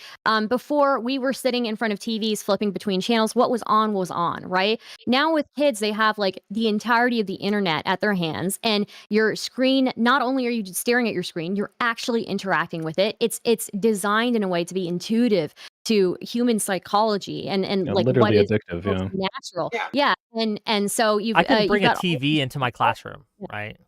Yeah. Well, and it's not the classroom. TV time with the videos. Oh, okay, It's not the teacher did even- that, right?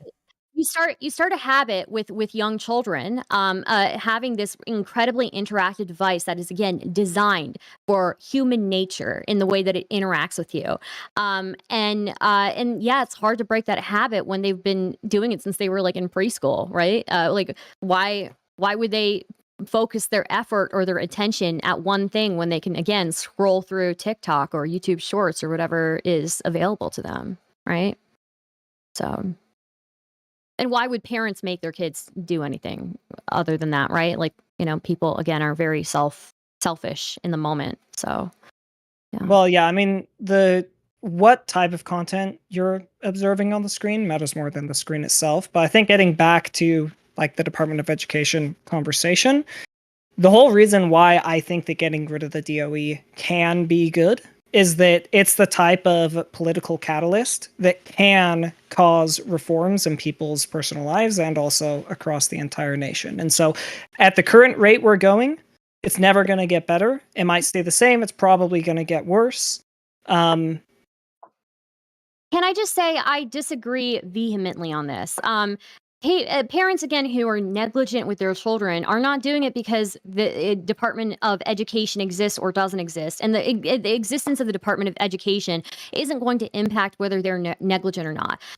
They're still going to go out to parties. They're still going to go do drugs. They're still going to be emotionally unavailable for their kids. They're still going to be stretched thin if they're not all of those other things. They're still going to be stretched thin going between jobs, being a single parent.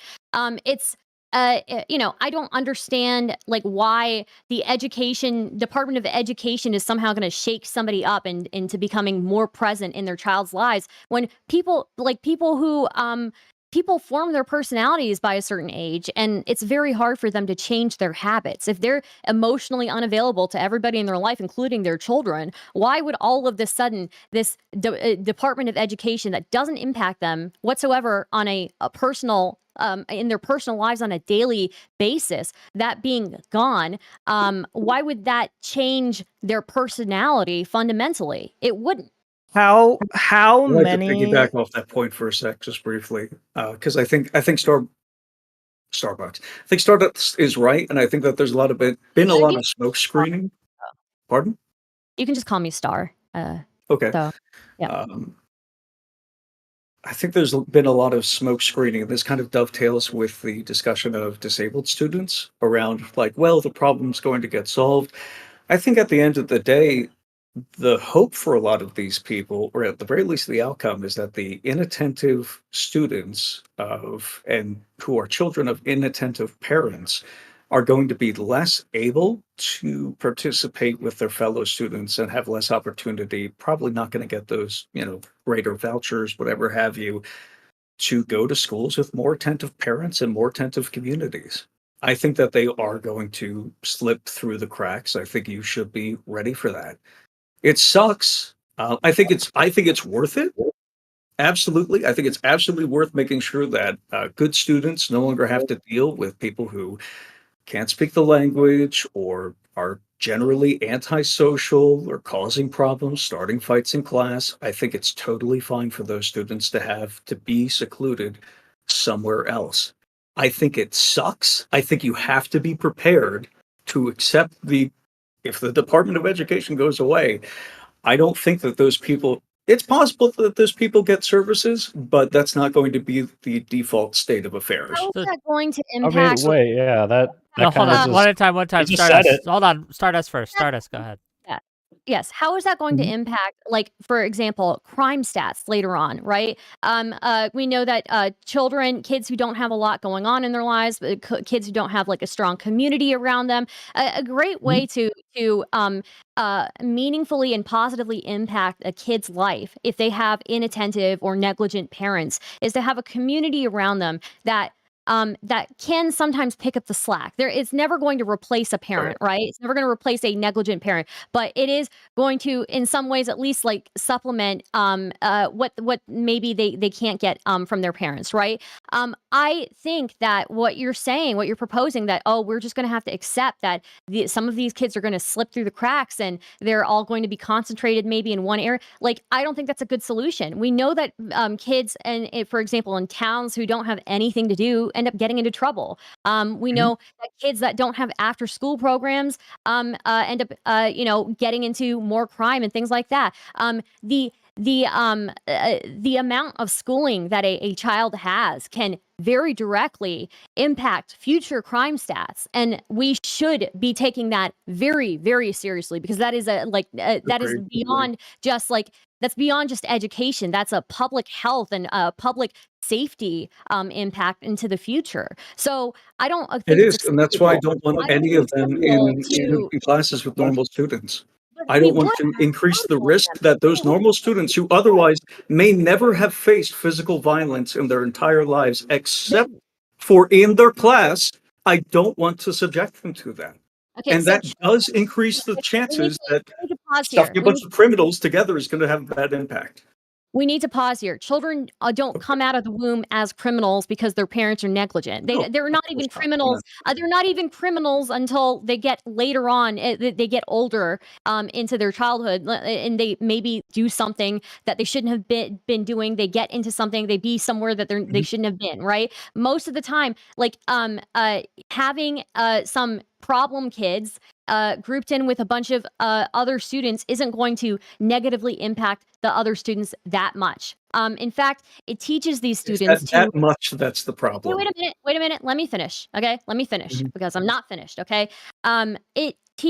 We need to have the ability to teach students, teach children that they need to be able to get along with and tolerate people in their adult lives that they're not going to want to, right? Like, otherwise, they're going to go out into the real world. They're going to encounter people who have difficult personalities, and they're not going to know how to interact with them or deal with them or how to de escalate a situation. This is life. Real life has people that we don't want to interact with all the time. Real life has as a female, real life has you will walk down the street and encounter people who make comments at you, and maybe you won't know what to do with that. And I would rather a young woman have been exposed to people who have difficult personalities and have learned from an early age how to de-escalate, and other people around her learn how to de-escalate these things, than her being in a completely foreign environment where she doesn't know what to do.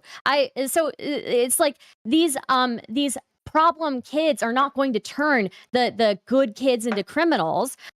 They are just going to be in good communities. They're just going to be in good communities where they have an opportunity to maybe make good friends, make friends with people who have good parents, who can have. Sorry, I'll wrap it up. With land the plane. Who will have a positive impact on them, even if their family lives and their parents don't have positive impacts on them. Okay. Respond, and then we're going to give it to the other people. We're going to give it to... Can I also say, that's totally fine. Really I don't quick think point? that... Yeah, just briefly. Well, you say some students will slip through the cracks. These programs are helping millions of students. So if they go away, this is millions of students that are slipping through the cracks, just to be clear. And I don't necessarily agree with Star's point on the... Yeah, I don't know about like exposing children to being catcalled to make them able to deal with. Okay, I'm not saying catcall, but I'm saying there's a different. Okay, I'm not saying exposing young girls. Hold on, don't fucking straw man it. I'm saying like there is a similarity in the way that you deal with a kid who is making problems in your classroom, who's being too loud or being kind of a dick, and somebody who's being a dick on the street, right? If you don't know how to deal with somebody being a dick, then you're kind of like going to be lost in real life, right? I'm not saying like that. Yeah. Don't put words in my mouth, Wick. Okay, I'm not okay with that. Yeah, all right. No, I don't think that you're saying anything out of the ordinary. It's just you, Wick. Okay, I will debate you, and I will make you cry. Okay, so usually I gotta pay for that, but go ahead, Ash, please. I don't think that you're saying anything out of the ordinary there. But again, I'm going back to actual criminality. Making children suffer acts of criminality inside of their classroom is where I'm very, very happy to draw the line. I'm not asking for you to put like a felon in their classroom with them. I'm not telling you to See, it's that much that we're going back to. It's like, well, it was only one instance of it's only one assault, it's only one theft, it's only one, taking a photo up the skirt or something like that. Hold on, I've let you go for quite a while now. I'm just gonna wrap this up. It's totally unacceptable to ask these children not ask them, to force them in with people who will harm them in ways that they otherwise might not be harmed for the rest of their entire lives. That's a very easy, simple line to draw that does have a severe impact on the rest of their lives. If you get assaulted while you're in school, that has a strong impact on the rest of your life. Getting stolen from you. We gotta if you are sexually assaulted, as is pretty common throughout the American education system. Is the implication that the DOE funding to the Title I students is forcing all these non-problem students to be assaulted by, like, why do we then have to get rid of all the money? Claim. Okay, well then what are you arguing? What are you arguing in regards to DOE funding? Can you summarize the argument that I gave you a couple minutes ago? It sounds like you're saying that, yeah, we shouldn't be forcing integration between problem students and regular students, right? And I agree. Okay. As someone who's went through a pretty problematic school life, it did inhibit my learning. I understand that. But I don't think that means we should cut all funding with Title I funding. Like, what does that... or if you're not saying that, then what are you even talking that about? I made, which wasn't even an argument. I was clarifying somebody else's. Is I said that, hey, people are saying that there's going to be programs to pick up the slack for these people. And I'm saying...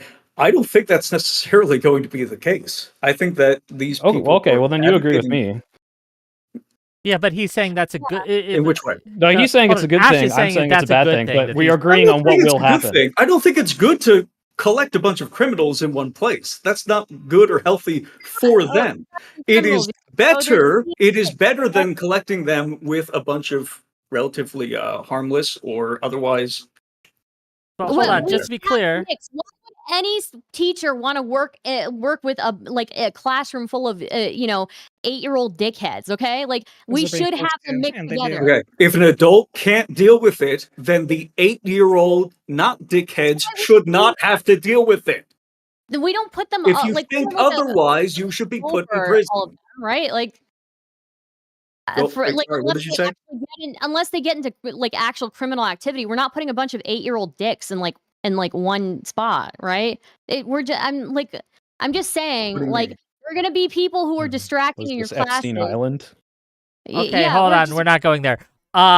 Finish up Stardust, and then we gotta get some more people in. Yeah, there are gonna be people who are distracting in your classes and people who are dicks, and like in a local level in a school, like or people who are in your same class who are dicks, right? On the school Okay. level, you can put people in different classes based on like their achievement, right? It doesn't you Has don't have nothing to to do with what I was describing earlier. you don't have to force people like but you're talking about exposing people to being assaulted. I'm talking about like primary school, bro. You know, if you get all of these kids So why are you talking about it when I'm talking about kids getting assaulted? Why are you bringing that up? I don't understand what you're talking about because if we address it from You mean the word assault? Do you mean the word? Hold on, stop. You guys How are can I missing each explain other. this for Let me you? bridge this gap. You guys are totally missing each other. about primary school, like preschool, there are studies on preschool that show like it very much impacts a kid's future. Like I don't know, like Okay. I'm not arguing against you guys are preschool. missing each other. I'm going to move on to I know Deej wants in. All I will say is in kindergarten, I had a girl bite a chunk out of my arm. Okay. That was crazy. you know, welcome to life. I've had girls bite the shit out of me Should that too. girl Okay? have been put Girls into a in a No, special welcome to life. We segregated should school? find her and we should, you know what I mean. You can read behind the line, between the lines. Deej, go. Save us. Go ahead. Deej. Nuremberg. Okay, all right. So there's a couple of things I want to reply to, but I will keep them succinct. So first, what kicked off that tirade was I want to make a point of are people going to change how they get involved in their kids' education from the DOE collapsing or going away? How many people know parents that all of a sudden started caring about their kids' education that they weren't really like paying attention to when the whole trans stuff in Florida started happening? When there's a dramatic political shift and change that happens, especially when it's something that people don't like, they suddenly start to gain an interest in something that they literally didn't care about or put any time and attention to years prior. The other point on like getting kids in school, I agree that's a great program. Unfortunately, there's a lot of states, well, especially cities, Baltimore as an example, where the Department of Education has done nothing to be able to help fix that problem. The reality is that the Department of Education has proven to be totally inadequate at solving those problems. The third, I reject the premise that the Department of Education collapsing means that none of these programs will continue. There's a huge incentive for Congress to act quickly to get things in place to keep these programs continuing because they're wildly popular. We've seen lots of times when a department gets shut down, but there's a program people really like, political will finds a way to keep it going. Okay. Okay. I'm sorry, I just real quickly, I think that there is a huge difference between the trans political issue and the Department of Education, which nobody seems to even know what they do or give a fuck about it. Like, well, most parents didn't know what the policies their schools were implementing regarding transgender children in their schools. That's the whole point, right? Is that the parents didn't care. Most of them they didn't still know. don't. They have some ideas that they got from the TikTok, but they don't really know. And all the people upset is- about that stuff, Deej, still don't know fucking anything. Can't define woke. Don't understand trans things. They're just upset Sure, because but they're someone told them to they're be, involved at the very least. The point is yeah, that and when arguing something for these like political ridiculous happens, programs that don't solve the problem they think they're addressing.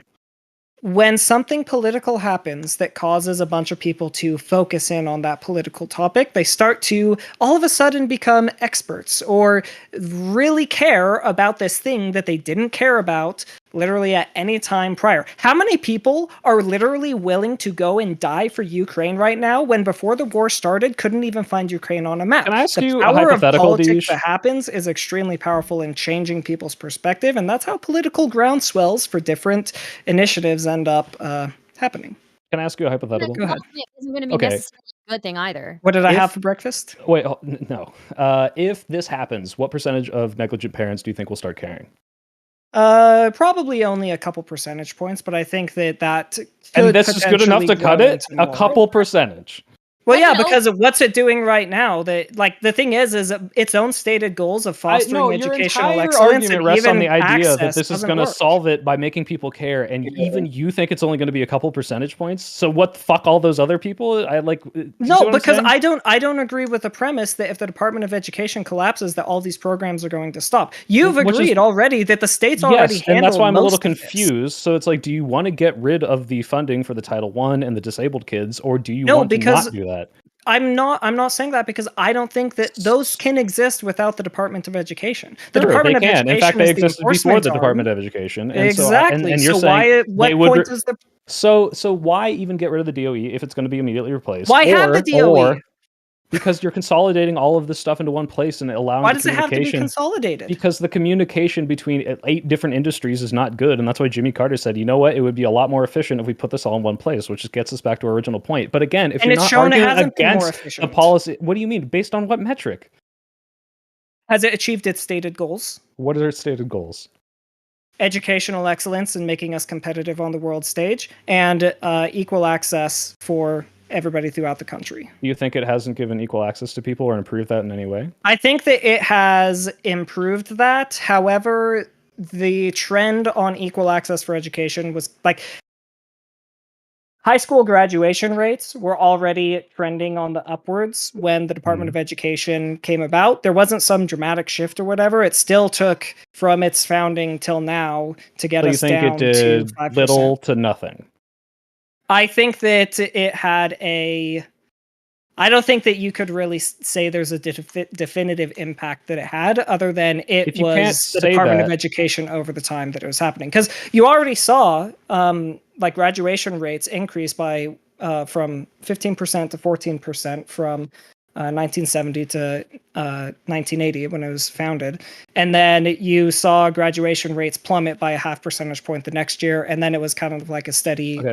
0.2% till. Tell me, I want to where we lay out are. what you've said, and you tell me if I'm missing something. So you're not against Title I or disability funding, right? You're saying that these are okay things. You're saying they don't need to exist solely in the DOE. However, you're okay with them being axed, then immediately replaced or quickly replaced because you have Congress has an incentive to do so. They wouldn't be axed and replaced. The department in charge of facilitating them would get deleted, but that doesn't mean that the law all of a sudden disappears. Right. It would be one of the first actions of Congress that they would need to do is to find out how they're going to That could be replace the simply arm sent to that the Office facilitates of it. Budget Management and all that. So at the very least, why would you not be advocating for replacing this and then axing the redundancy? Why axe it and then replace it? Because I don't think that the federal government should have broad oversight over education for the entire country. Sure, that's your ideology. I'm saying if you think this can be replaced with a system that does not have broad oversight, why not say, "Hey, Congress, pass this law, replace these funds, put them somewhere else, then axe the DOE." So there's just zero chance it's never of going any to hiccup. happen. The only way that you actually get like fast like change like that is to break something first. Like the idea that Congress is going to, even if Trump had a majority, push forward legislation to replace the DOE and then get rid of it just doesn't happen. You get rid of the because it's not organization and popular and they don't need Soy. to. No one wants to do that. So why would they do it? Just real quick, Soy, right? You made a statement there that I think is worth exploring, right?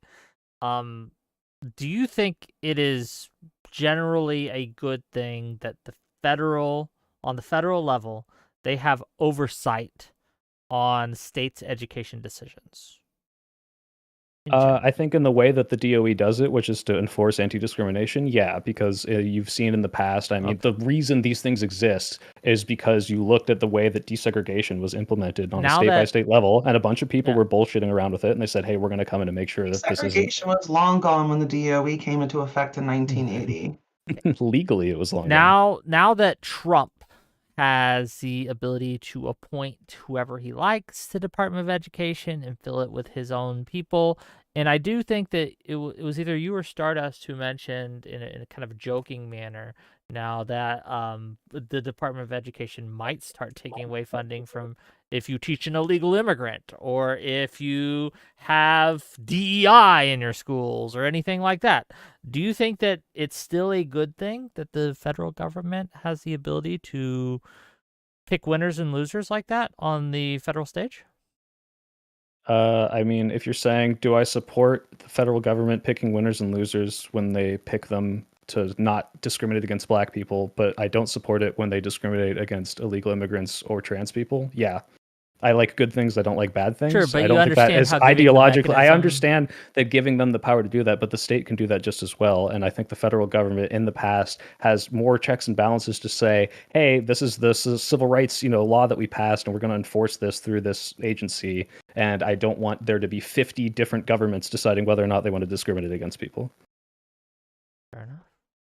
Yeah, There and is a see, if we're Stardust, talking go. about like cutting, if we're trying to cut back on things, cut out like waste and cut out all this other stuff, all this other stuff. If you're delegating some of these duties to different agencies, not only are we like increasing the burden on these other agencies, we also will need to hire people for those agencies to do these things, right? So we're just like putting money elsewhere into this, and I feel like we're just making something more complicated with no reason to do so. I don't understand why we can't just reform. See, So I think the that it would hire a actually few make less things. people. Hold on, there's an expense to reform that is not involved if you start trading people out.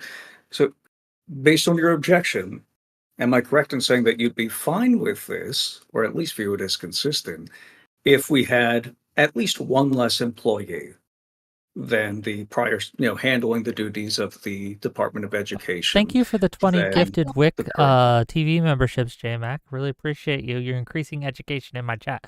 But go ahead, continue. Hey, J-Mac. That was the end of my So question. I don't think for me it's not, that's not really my thing, right? I think we can do all of those things with just reforming the Department of Education internally. I don't Okay, understand can I why. ask you, Stardust? Well, Yeah. Hold on, I'll just real bite that quick, just bullet. real I mean, quick. yeah, if you could get rid of the DOE and do everything exactly the same without any hiccups, we're not reducing any of these fundings, but we reduce the employees by say 100 and we save a little money. Sure, if that was the case, I don't think it is, but I would say that's fine. People, Yeah, it's okay, not but, about but the specific institution. before we go on, because people keep using this word, and Stardust use this word, I just want some elaboration on what you mean. You say you'll be fine with reform. Like, I think Deesh has even said this. Other people have said this. I'm okay with reforming the DOE. Stardust, I'm just asking, what do you mean by reform? How would you reform the DOE? I mean, I think that people have valid concerns about how efficient things are, how bureaucratic things are, right? And I think one of the stronger arguments I saw regarding this was just that there's already it's only like I think like 8.5% of federal funding that goes towards like state schools and stuff, but it like even then like I I don't know all of the issues within the system. I just think that it would be more efficient to actually reform internally, reform the actual organization rather than just axing the entire thing and then finding, after we've axed everything, finding solutions to all the things that are now left up in the air. I just don't think that's a very efficient way of solving problems. So Yeah, it's so It the just Elon sounds like Musk go reform is fast a break smokescreen. things like. Well, you get all these Doge people coming in, axing all the Department of Energy people, axing the FDA people, and it's like, oh fuck, we needed that, put it back. Like that's not a good way to solve things. It's never going to be up to par with what it was before. Maybe you've cut some inefficiencies, but if you look at any of the practices or places that this has been tried, where you just cut its head off and then try to regrow it, it comes back worse and it's broken in many different ways. And yeah, reform is slow. Yeah, government's bad, but I just don't see how. I mean, this whole thing seems to rest, at least for D's, on this idea that, well, this could work, so let's do it. Like, instead of, hey, why don't we be safe about this when we're affecting millions of children and their outcomes in life? Like, it's so, I don't know, it's such a weak, like, well, it might work. Like, I know it doesn't work in all these situations, so why even bother trying it? So yeah, and it just So makes I don't understand. Like, I don't understand why we wouldn't. Why people who are proposing this have not come up with a solution to like catch all of the things that are going to be left up in the air. I don't understand it. I don't understand why you would ever, in any other scenario, like just get rid of something completely and then after the fact find solutions. Okay, So- here's what we're gonna do. Hold and on. the Just reason why these housekeeping, problems haven't been solved before. housekeeping. Shush for a minute, right? We're gonna let you guys both respond first, Deej, then Ash.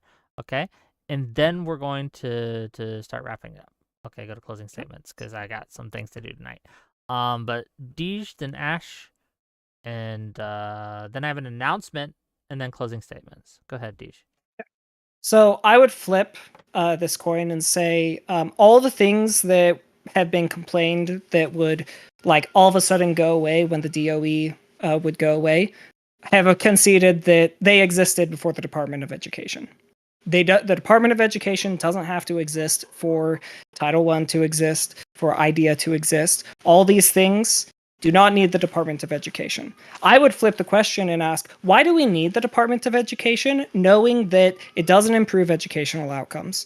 It still is up to the states to close the gap on grading disparities between the low income and the high income students. It doesn't allow us to be more competitive on the world stage. So yeah, I think this is something that we've seen that education and all of these things we want in place were in place before the Department of Education. Supposedly, creating the Department of Education was supposed to make things more efficient. We've actually seen that, well, it hasn't at best. It's kept things literally static, largely the same, or continuing identical trends before their existence, or it's been a net negative and has resulted in worse outcomes. We've So I already would say addressed this. So you're saying keep all the things that are good about it, but split it up into multiple agencies that aren't able to communicate with each other. at their stated goal. And an office is a lot easier to hold accountable to performance and results than departments. The larger a government organization becomes, the less accountable it is. You're arguing to take a elected people and 4,000 also- person cabinet, split those people into larger cabinets, and then hold them accountable. That's I never said more anything government. about larger cabinets. Where And, else the would it thing- go? The Department of Education does a lot of different things. Those things can be split into their own specific offices with specialists that specialize in one specific thing instead of needing to have they have bureaucrats at separate, the smaller top that cabinets, I manage understand. Okay. literally everything, right? And And they're just managing those specialists instead of letting the specialists lead the organizations of the things that they're good at, and then let the states. Like the states, ultimately, their role would remain largely the same, except for I would love it if we could get rid of Common Core. We can get rid of the national standards because they've shown to be more harmful than good. Okay, gang. So, before we go to closing statements, it's been a robust discussion. Tomorrow, Has it- 6 p.m. Eastern. Okay, I'll let you get to the closing statements and responses and things. 6 p.m. Eastern tomorrow, I'm having Ryan Macbeth on. Okay, so we're gonna be talking about the Ukraine and Russia war. He's a contributor to Newsmax. He's got a pretty big YouTube channel. You probably know who he is if you're familiar. I with love Ukraine. Ryan Macbeth. He's Yeah. so cool. Yeah, he is, and he graciously agreed to give me some of his time. And I'm going to be talking with him one-on-one tomorrow. So tune in for that. It should be fun. 6 p.m. Eastern, Tuesday. With that said, we have some... I want to give each of these people an outro to tell you who they are, where they can find you. I have links to all their stuff in my YouTube description. So if you've been watching them and you're like, I hate that person, or I love that person, and you want to see more of them, I have links to their YouTubes, to their X, their Twitters, and all that in the YouTube description. Go check it out. It should be fun. With that said, like and subscribe if you've enjoyed this content. It really helps me out. Continue super chats. I'll read the one super chat I got real quick. Oh, J-Mac, thank you again for the gift sub. You gave one to yourself too. Great, thank you. And this is from Glitterbell. I got bullied in high school, so now support culling the poor and weak. Thank you for the $5. Okay, and with that, we're going to go to closing statements. We're going to start with Libertarian, and we're going to end with Stardust, and that's how we're going to go. LT, give us what you got. I'm just pretty much gonna say that. Wow, I'm terrible at this. Just skip me. Oh my god. Okay, you can find her stuff if you love that wonderful outro. Her stuff is on Twitter, and I linked her Twitter in the chat. Deej, give us what you got. Yeah. I mean, I've said my piece. Department of Education, I think it is unnecessary and does more harm than good. You can find me on Twitter, Wick linked it. You can also find me on YouTube. I'm going to be doing some video game devlogs. I'm working on that in the background. And then occasionally I stream from my flight simulator over here in my little cave. And yeah, you can follow me on Twitter if you want, but I'm mostly just shitposting there, so nothing of substance. Sounds good. Thank you for being here. Really appreciate you. Soy Pill. Yeah, the Department of Education is a very good industry cabinet that provides lots of funding to people that need it, specifically poor kids, specifically disabled kids, kids that have trouble getting into college.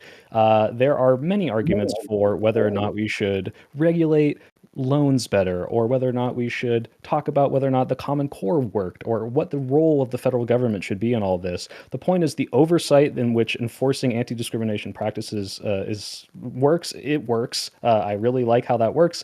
I think if you look at Common Core and where it hasn't been accepted, we can talk about the failures of it. But I mean, look at Arizona. They, voted against Common Core and they did school choice, and they're spending like triple as much money as their budget. They're embezzling all this money for all these homeschoolers who are taking these vouchers and buying tickets to SeaWorld and kayaks and all this crap. It's not regulated. It's not enforced. I think school choice could work if you regulated it correctly. It's not what the Republicans want. They want to get rid of public schools. The public schools in Arizona are shutting down, and they want that to happen everywhere because they want private schools. They want religious institutions that can teach all their crazy Christian nationalist crap to have all your money. I don't think we should get rid of the DOE. I'm all for cutting waste management. And luckily, instead of debating conservatives, I debated 3 libertarians who probably are more aligned with me on this than they're not, because they don't think that just axing this altogether and not replacing it is a good thing, although that is what the Trump people want to do. So I hope they see the light and come over, and they don't want to get rid of things that actually work, because God forbid that seems to be what we're doing. The Trump people do not have an adequate replacement.